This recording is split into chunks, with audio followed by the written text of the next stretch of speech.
আমি সজীব ওয়াজেদ জয় বলছি। আপনারা জানেন এই গত কয়েক সপ্তাহ ধরে আমাদের বাংলাদেশের যে গন্ডগোল সংকট চলছে, এই যে ছাত্রদের কোটা বিরোধী আন্দোলন, কোটার বিরুদ্ধে আমরাও ছিলাম। শুরু থেকেই আমাদের সরকার কোটা সরিয়ে দিয়েছে, আমাদের সরকার তাদের সম্পূর্ণ দাবি মেনে নিয়েছে। এটা আদালতের একটা রায় ছিল, এটা আমাদের সরকারের করা ছিল না। তাও আমরা অ্যাপিল করে দ্রুত এই কোটা তুলে দেই। তাতেও আন্দোলনকারীরা সন্তুষ্ট না। আমরা তাদেরকে আলোচনায় ডেকেছি, আমরা একটা জুডিশিয়াল কমিশন করেছি, যে সংঘর্ষে যে হত্যাকাণ্ড হয়েছে সেটার বিচারের জন্য।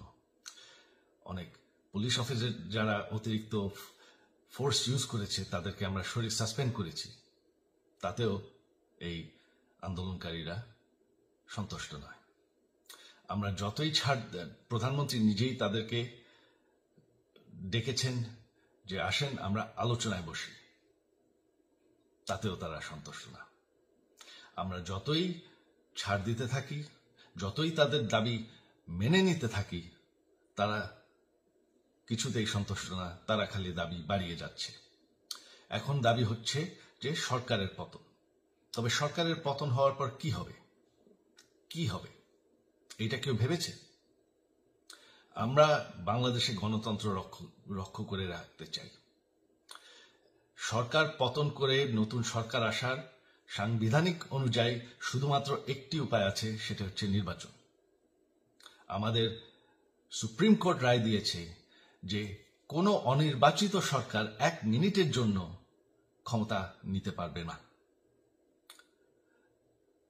তো তাদের এই নির্বাচনের দাবিও যদি আমরা মেনে নেই, তো তারা তো এই পর্যন্ত কোনো দাবি, আমরা যত দাবিতেই রাজি হয়েছি তারা তাদের দাবি বেরিয়ে যাচ্ছে। তার মানে কি, আমরা যদি এখন এই নির্বাচন, সরকার পতনের দাবিও মেনে নেই, তারা তখন দাবি করবে যে না, এই সরকারের আন্ডারে নির্বাচন, এই নির্বাচন আমরা মানব না। তখন কি হবে এটা কেউ ভেবেছে? জানি আমাদের সেই সুশীল সমাজ আবার আলোচনা করছে সেই তত্ত্বাবধায়ক সরকারের অভিজ্ঞতা তো আমাদের আছে। আপনারা ভুলে গেছেন সেই তত্ত্বাবধায়ক সরকারকে নষ্ট করে দেওয়া হয়েছিল বিএনপির আমলে ইলেকশন রিগ করার জন্য। তারপর যখন আরেক তত্ত্বাবধায়ক সরকার আসলো, দেশের কি অবস্থা হয়েছিল। শেষমেশ সবথেকে বড় কথা যে আমাদের সংবিধানে স্পষ্ট বলা আছে এবং আমাদের সুপ্রিম কোর্ট রায় দিয়েছে যে অনির্বাচিত সরকার 1 মিনিটের জন্য দেশের ক্ষমতায় থাকতে পারবে না।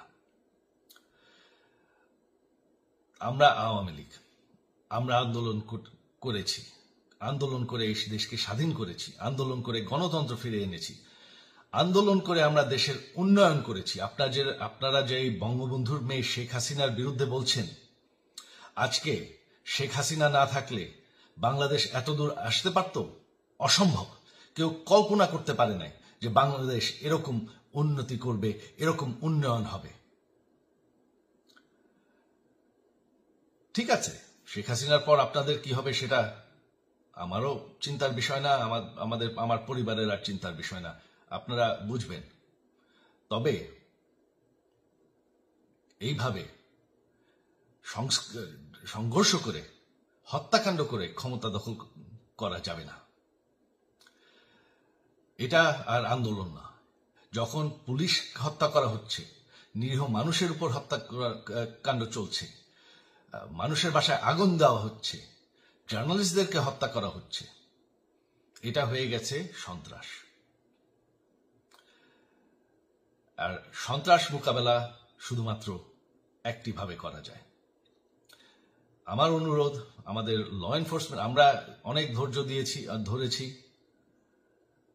তবে এখন আর এটা সহ্য করা যাবে না। ল এনফোর্সমেন্ট এজেন্সি, বিজিবি এবং কি আমাদের মিলিটারির প্রতি আমার আহ্বান যে আপনাদের দায়িত্ব হচ্ছে আমাদের দেশের মানুষকে নিরাপদ রাখা। এবং আমাদের দেশকে নিরাপদ রাখা, আমাদের দেশের সংবিধানকে নিরাপদ রাখা, সংবিধানকে রক্ষা করা। তার মানে 1 মিনিটের জন্য কোনো অনির্বাচিত সরকার আমাদের ক্ষমতায় আসতে দিবেন না। এটা হচ্ছে আপনাদের দায়িত্ব, কারণ সেইটা হলে আমরা আবার পাকিস্তানের মতন হয়ে যাব। আমাদের এই যে 15 বছরের উন্নয়ন সব শেষ হয়ে যাবে। বাংলাদেশ এর থেকে আর কোনোদিন ফিরে আসবে না। আমিও সেটা চাই না, আপনারাও সেটা চান না।